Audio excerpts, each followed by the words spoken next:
Hey, re-salut Pierre. Salut Fred. Et re-salut. Voilà. Salut Ça Fred. va Oui, ça va. depuis 1 heure. Une petite heure, oui. Voilà. Donc on est compétiteur dans l'âme ici. C'est un run permanent sur ce plateau de défilé de stars, dirais-je entre guillemets, puisque Pierre est le plus européen des Irlandais que je connaisse ici même sur ce plateau, qui passe sur ce plateau bien sûr, parce que tu pêches toute l'année en Irlande. Tu guides en Irlande sur un lac qui est le Lough. Sur un des plus grands lacs du Lough Derg, un lac qui fait 35 km de long, avec une super population de brochets et de truites. On s'y est mis aussi cette année. Et non, c'est un lac magique. Depuis 14 ans, tu l'as nettoyé ce lac ou pas? Enfin nettoyé, entre guillemets. Est-ce que tu as pu le prospecter complètement ou pas? Alors oui, les zones de pêche, je les ai toutes prospectées. J'utilise beaucoup par exemple l'AutoChart. Et j'ai tous les postes sont auto-chartés, donc j'ai une cartographie du lac quasi complète. Donc ça a mis, depuis que l'auto-chart existe. Donc ça a mis du temps, mais là c'est super et tu peux vraiment pêcher précis. Et au niveau des dérives et tout, ça a été vraiment un plus sur la pêche des grands lacs de pouvoir utiliser cette technologie de sondeur. Alors AutoChart, c'est simplement une cartographie que l'on fabrique nous-mêmes, que l'on conçoit avec un logiciel qui est dans les sondeurs, AutoChart Live. Donc on conçoit sa propre carte. Si vous avez des plans d'eau que vous avez à vous, vous pouvez confectionner votre propre cartographie des fonds, bien entendu. En rivière, c'est pas toujours le cas. Chez nous, sur la Loire, ça monte, ça descend. Le sable est là cette année, il sera plus là l'année prochaine. Donc, c'est difficile à cartographier, bien entendu. Tu es là également pour parler de l'heure de la marque. Bien sûr, CWC. Voilà, CWC, bien entendu. On a parlé des 15 ans du Buster tout à l'heure. Vous m'avez offert un magnifique coffret de Buster, on va dire. Oui, je l'ai là d'ailleurs, je vais vous le remontrer. Parce que c'est quand même sympa. Tu m'en donnes un deuxième carrément? Non, c'est joke, mais. Alors, ça, c'est. En fait, c'était les 15 ans du Buster Jack, donc un des plus populaires, l'heure pour le brochet. Je pense que tous les pêcheurs de brochet ont au moins un ou deux Busters dans la boîte, ou même plus. J'ai vu certains aujourd'hui qui m'ont montré des photos, ils ont 3 fois plus de Busters, ils ont des cinquantaines, des centaines de Busters chez eux, c'est plus de la collection. Il existe 500 coloris de ce leurre. Donc c'est sympa en 15 ans. Et là, on a voulu marquer le coup avec un coffret assez joli, avec les premiers coloris qui ont été faits à l'époque. Et bien sûr, retravailler un petit peu. Et c'est cool, quoi, c'est sympa. Ils sont dispo d'ailleurs sur le salon, sur le magasin qui est derrière nous. Je me rappelais plus exactement du nom du magasin de Vital, pêche. non? C'est pas Volcanique. Volcanique. Oui. Super, Merci. Merci Paul. Paul, Et, heureusement que tu es là, parce que avec Pierre, on est un peu perdu. Et du coup, avec Stéphane, après, si vous êtes intéressé, on les dédicace derrière ces coffrets et ils sont dispo, quoi. Avec Ça vous Stéphane intéresse. Drumset, bien entendu. Donc, on parlait des cannes tout à l'heure. Et puis, je ne sais pas si Robin, est-ce que tu pourras chauffer, faire un gros plan sur cette canne, qu'on voit au moins le nom, etc. de là-bas. Je ne sais pas si c'est possible. Si ce n'est pas possible, c'est pas grave. On la montrera différemment. Tu as la même, Paul, là-haut, non? Ouais, sinon, je peux montrer là, je peux le mettre sous la caméra. Alors lui, il a un autre modèle, il a la canne un peu plus courte. Celle-là, je vais vous expliquer pourquoi on va vous parler de cette canne. Je vais vous parler déjà du leurre que je suis venu présenter. Ah bon? C'est OK T'es pour venu toi présenter un leurre? Un leurre, pour moi, ce leurre, ça a démarré, c'est une nouveauté. C'est pas un leurre à plumes. Ah, super, merci. Attends. Robin, au top. Hop. Ah, c'est pas toi. Ah, d'accord, non, ils font ça carrément avec la tourelle. Donc, qui a déjà entendu parler de la Murals Mouse? De la mouse? Qui c'est qui connaît ce leurre? Ah, Déjà, il y a des mains qui se lèvent. Déjà des mains qui se lèvent. Bon, bien sûr, ça a été médiatisé l'année dernière avec la compétition. On a fait un gros poisson à la fin avec ce leurre. Donc c'est pour ça que beaucoup de personnes en ont entendu parler. Mais ce leurre, faut savoir qu'il existe depuis 2008. Donc c'est pas nouveau. C'est un leurre qui a été fait par un Italien qui s'appelle Maurizio Carini. Et en fait, l'histoire de ce leurre, il était en Irlande à la pêche et il était avec des copains un soir, sûrement autour d'une petite bière. Et il adore fabriquer des leurres. Il lui a dit, son collègue, c'est un moucheur, il lui a dit tiens, je te donne du bobtail, donc les poils, et un bouchon de bouteille de vin. Et il lui a dit essaye de me faire quelque chose avec ça. Et il est parti sur un modèle. À l'époque, d'ailleurs, il y avait les petites moustaches, mouse. Ils ont un peu déliré sur le leurre. Et ils ont testé le leurre. Et c'est approuvé que ce leurre, ça a fait bouger des gros poissons tout de suite. Mais vraiment, vraiment tout de suite. Et donc du coup, il l'a amélioré. Ils se sont penchés plus sur le leurre, sur la caudale, sur la nage et tout. Et il a mis au point vraiment ce leurre. Et j'ai eu la chance de l'utiliser, maintenant ça fait 6 ans. Et c'est impressionnant le pouvoir de faire bouger des gros poissons. En fait, vous pouvez voir sur le leurre, tu peux le lancer si tu veux. Vous pouvez voir que ça brasse énormément d'eau. Il y a une grosse tête avec beaucoup de poils. Et quand ça va se déplacer, comme ça, on le lance, on le ramène en linéaire. C'est une nage assez simple. Ça va bouger énormément d'eau. Donc ça, pour pêcher, pour le brocher, pour faire bouger des gros poissons, c'est vraiment la clé, je pense. Et derrière, bien sûr, un trailer. Donc là, il y a une double queue. Donc on peut le ramener vraiment tout doucement. Tu vois, ça ne demande pas une grosse vitesse d'animation. Et on va pouvoir travailler le leurre tout doucement dans la couche d'eau. Donc là, c'est le modèle shallow. Ouais, Voilà. parce que j'allais dire, celui que j'avais en main, il est super light, hein, il est super léger, quoi. Bien sûr, ouais. Ah, c'est léger, mais Oui, quand c'est chargé d'eau. mais quand c'est chargé d'eau, il faut savoir que ça fait 95 grammes sec comme ça. Et après, dès que c'est mouillé, ça fait 140, 150 grammes. Donc ça fait un leurre assez gros. Mais bon, si on a le matériel adapté, je vais vous parler de la canne après, c'est pas un souci. 150 grammes, 200 grammes, ça se lance très bien si on pêche avec le matériel adapté, quoi. Donc là, on peut voir la nage du leurre. Là, il le ramène tout doucement au linéaire. On voit bien la tête qui pousse de l'eau et puis derrière les deux caudales, les deux queues qui travaillent bien. Il peut le ramener tout doucement. C'est un leurre, donc il faut jouer sur la vitesse de récupération, c'est important. Dis-moi, on peut faire évoluer en shallow sans problème. Hein, Oui, shallow. Et après, si on veut pêcher en eau plus profonde, on a des attaches, des petites tungsten fast touch. Donc ça se clip sur le leurre, au bout du leurre. Ouais, je l'ai ici, il en a en haut. Fais voir, on va montrer. Tu vois, oui, ou sur la tablette, Paul, Ouais. sur ta tablette là-bas, ça va être beaucoup plus simple. Ah, c'est les petits plombs, voilà, comme ça, qu'on peut venir rapidement clipser alors, à l'avant du leurre. Après, en fonction de la façon dont on veut l'équilibrer, on peut bouger un peu ça. Oups là. Voilà, ce qui permet de faire progresser le leurre à différentes couches d'eau. C'est ça. On a les tungstènes, ça va de 3 grammes jusqu'à 14 grammes. Donc ça peut couvrir toutes les profondeurs, quoi. Alors donc, tu clipses à l'avant. Ça se clipse Bien. à l'avant. À Voilà. de ouais. De façon, voilà, bon, on voit bien là, ça y est. Et Tu vois, là, du coup, on avait un leurre shallow et du coup, maintenant, on a un leurre qui va avoir une action complètement différente. On a souvent des touches à la descente, tu vois. L'avantage des deux queues comme ça, c'est qu'elles vont être en action tout le temps. Donc même si vous allez être sur un lac où il y a beaucoup de vent, vous allez dériver assez vite, votre leurre va être vous allez être toujours en contact avec votre leurre et il va travailler tout le temps. Voilà. Donc pour moi, pour les grands lacs où il y a du vent et tout, c'est super, quoi. Alors sache quand même, bon, ouais, effectivement pour toi, mais en France, on a encore du cheptel quand même assez sympa en brochet, sûr, ouais. hein, Oui, un peu bien partout. sûr. Donc c'est pour ça que je parle aussi de shallow, hein, parce qu'on peut pêcher dans les faibles, un mètre d'eau avec celui-là faible sans profondeur. problème. Ouais, voilà. Et que l'on ne s'adresse pas spécialement à des poissons métrés de 90 à métrés et plus. On peut très bien pêcher des poissons de 70 cm sans problème avec ce leurre. Bien sûr. Il faut savoir que ce leurre-là, on va le proposer au mois de mars en plus petit, donc plus léger, taille plus petite. Donc ça va être sympa, donc c'est plus agréable aussi à acheter. Et Tu veux puis dire commercialisé au mois de mars ça va en être France ? commercialisé, ça va arriver en Suède au mois de mars et ça va suivre avec la France juste derrière. Donc vous allez pouvoir les trouver en France et ça va être beaucoup moins lourd, mais toujours le même principe, avec la tête plus petite, mais avec le bobtail, les deux queues derrière. Et aussi, il y a possibilité, là ça fait quelques mois que j'ai essayé de bricoler le leurre et je pêche beaucoup au pic shad le pic shad que vous connaissez sûrement. Je pêche avec le 26 cm. J'ai coupé la tête et j'ai mis le corps du pic shad géant derrière la mouse. Donc du coup, vous allez avoir la tête qui va pousser beaucoup d'eau et derrière une autre vibration différente. La caudale, ouais. La caudale, et ça c'est top, quoi. Ouais, t'es un peu sorcier des fois, mais bon, c'est sûr.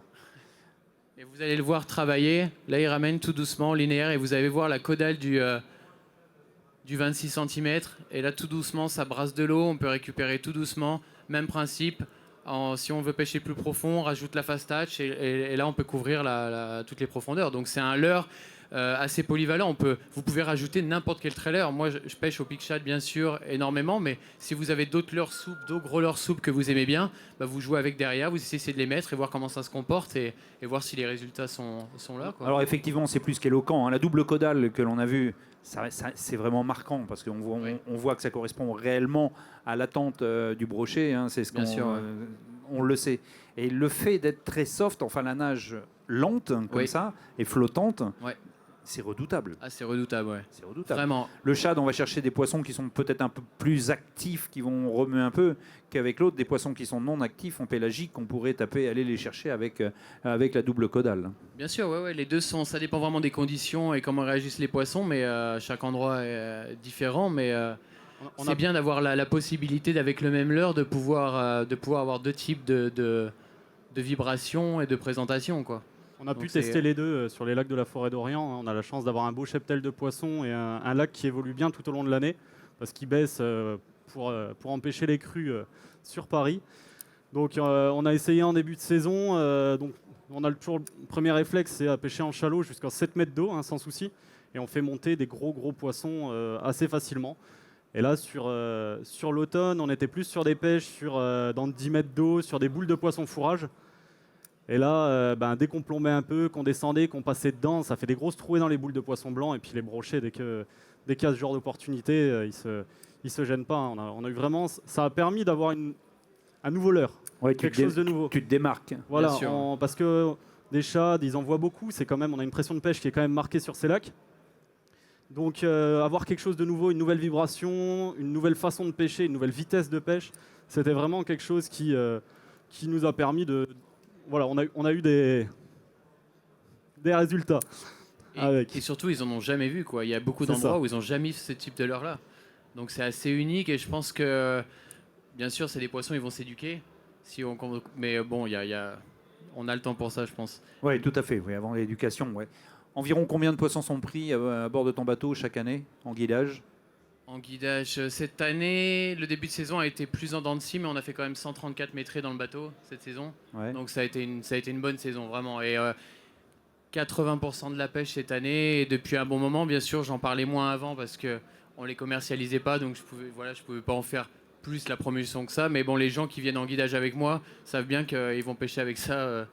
Voilà. Si c'est pas toute la semaine, mais presque. 134 mètres, mais sur la totalité, ça fait quoi t'as plus que ça, quoi, pas que métré. Après, je comptabilise que cela, mais... d'accord. Mais on se focus que sur cette pêche-là. T'es pas un peu branleur des fois, non? Tu vas pas nous casser les pieds, non? Non, mais on n'en fait pas 50 000. Hein. Les gens qui viennent pêcher, on fait quelques touches et voilà, ça va être entre 3 et 15 poissons maximum dans la journée et peut-être qu'on va en sortir que 3 ou 4. Mais bon, il y a de grandes chances que les poissons soient de belle taille. On se concentre vraiment sur cette pêche-là, quoi. Non, et ce leurre-là marche. C'est simplement que je veux dire qu'il y a un réel cheptel. Et quand on arrive à gérer correctement, voilà, ce qui se passe, c'est qu'on peut se faire plaisir quasi tous les jours, quoi. Oui, bien sûr, c'est un super terrain de jeu. Alors bon, une question, est-ce que ce leurre marche sur le silure? Why not? Oui, apparemment, en Italie. Ça a été déjà utilisé beaucoup pour le silure en Italie et il y a eu des super résultats. Pour le black bass aussi.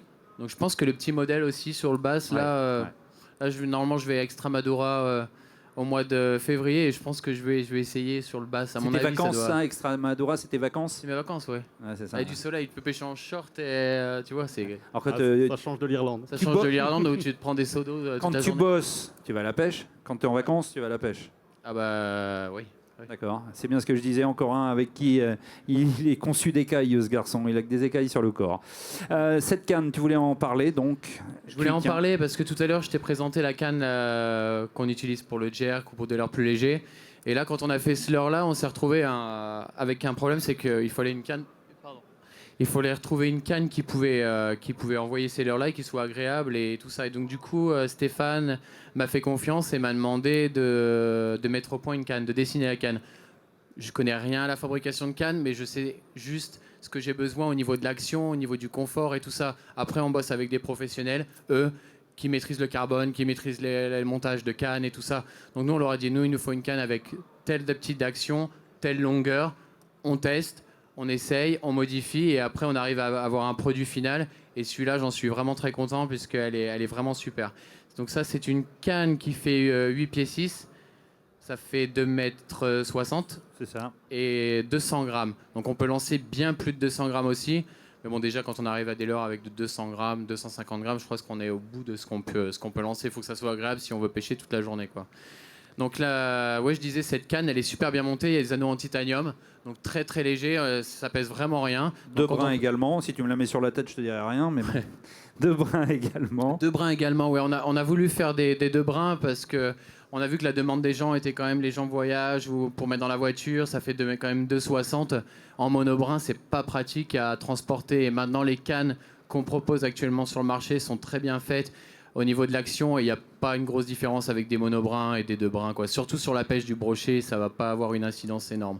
Et l'action est assez rapide de la canne, mais c'est pas un bâton, quoi. C'est pas une trick. On va vraiment s'amuser, même avec des poissons de 70, 80. Tu l'as utilisé aussi et tu as vu, elle est sympa sur tous les poissons, quoi. C'est relativement agréable. C'est agréable.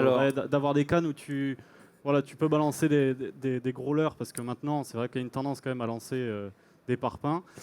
Je le fais, je suis le premier à le faire, mais c'est agréable parce que justement, on va prendre du plaisir sur des poissons qui font 70. Ils travaillent bien. On a quelque chose qui est vraiment agréable en pêche quand on passe 10 heures à pêcher. C'est vraiment ce qu'on recherche sur une canne. Est-ce que ça rentre dans la mentalité des Français, la grande canne en casting? Parce que sachez une chose, on était les premiers, moi j'en ai conçu quelques-unes il y a quelques années, 2 mètres 10, wow, stop. Ça faisait peur, Arrête. Ouais, bien sûr. Parce que là maintenant, quand on voit une canne quand même de 8 pieds 6 en casting pour propulser du leurre et pêcher le brochet, certains se disent « Ouh !» et en casting. D'accord, pas de souci, au contraire, la preuve. Mais la chose, c'est que quand les gens essayent la canne, ils se rendent compte que il n'est pas lourd ce leurre. Si, il fait 200 grammes, oui, il est pas loin de 200 grammes. Ah, parce qu'en fait, t'as un grand talon de canne, donc tu vas pouvoir propulser la canne, propulser le leurre facilement. T'as de la longueur, donc du coup, tu forces moins, ça part tout seul. Donc c'est le jour et la nuit, quoi. Alors je sais pas, c'est pas ton truc, c'est toi non plus, Paul. Vous avez une idée de prix au cas où, je sais pas, c'est pas une obligation. Cette canne est propose dans les alentours des 300 €. Plante-toi pas.